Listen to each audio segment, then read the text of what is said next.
Hello guys, welcome to only my talks. ఈ మధ్య కాలంలో స్టార్ హీరోస్ ఎలా వరుసగా అభిమానులకు గుడ్ న్యూస్ చెబుతున్నారో మనం చూస్తూనే ఉన్నాం. మరీ ముఖ్యంగా టాలీవుడ్ ఇండస్ట్రీలో ఉండే కొందరు స్టార్ హీరోలు బ్యాక్ టు బ్యాక్ తండ్రులు అవుతూ అభిమానులకు ఫుల్ క్రేజీ గుడ్ న్యూస్లో అందజేస్తున్నారు. తాజాగా సోషల్ మీడియాలో మరొక హీరో కూడా అలాంటి గుడ్ న్యూస్ అందజేయబోతున్నారు అంటూ బాగా ప్రచారం జరుగుతుంది. ఆ హీరో మరెవరో కాదు, నాగశౌర్య. ఎస్, టాలీవుడ్ ఇండస్ట్రీలో తనదైన స్టైల్లో గుర్తింపు సంపాదించుకొని హ్యూజ్ పాపులారిటీ అందుకున్న నాగశౌర్య నటించిన సినిమాలు ఎంత ఎంటర్టైనింగ్గా ఉంటాయో మనకు తెలిసిందే. ఆయన ఇండస్ట్రీలోకి వచ్చి ఇన్నేళ్ళు అవుతున్నా సరే ఒక్క బోల్డ్ మూవీ కూడా నటించలేదు.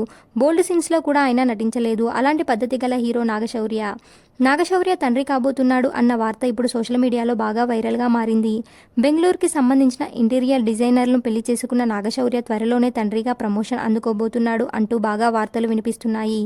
ఈ విషయాన్ని ఫ్యామిలీ మెంబర్స్కి మాత్రమే తెలియజేశారట, ఇక ఫ్రెండ్స్కి కూడా తెలియజేయలేదట. త్వరలోనే దీనిపై అఫీషియల్ ప్రకటన ఇవ్వబోతున్నాడట నాగశౌర్య. దీంతో సోషల్ మీడియాలో ఆ హీరోకి కంగ్రాచ్యులేషన్స్ చెబుతున్నారు జనాలు. అంతేకాదు, సోషల్ మీడియాలో ఇప్పుడు నాగశౌర్య దంపతుల పేర్లు మారుమోగిపోతున్నాయి. కాగా సినిమా ఇండస్ట్రీలో ఎప్పుడో అడుగుపెట్టిన నాగశౌర్య ఇంకా పెద్ద స్టార్ హీరోగా మారలేకపోయాడు. దానికి కారణం ఆయన చూస్ చేసుకునే కంటెంట్లే. కుటుంబం అంతా కలిసి చూసి ఎంజాయ్ చేసే విధంగా ఆయన నటించే సినిమాలు ఉంటాయి. ఎటువంటి వల్గర్ రోల్స్ అలాగే బూత్ సినిమాలలో నాగశౌర్య నటించడు. అలాంటి ఆఫర్స్ వచ్చినా కూడా కోట్లు ఇస్తామన్నా కూడా తిరస్కరిస్తాడు. ఆ కారణంగానే నాగశౌర్య అంటే అందరి జనాలలో అదొక స్పెషల్ ఇంప్రెషన్. ఇలాంటి అప్డేట్స్ కోసం please like, share, subscribe OMT.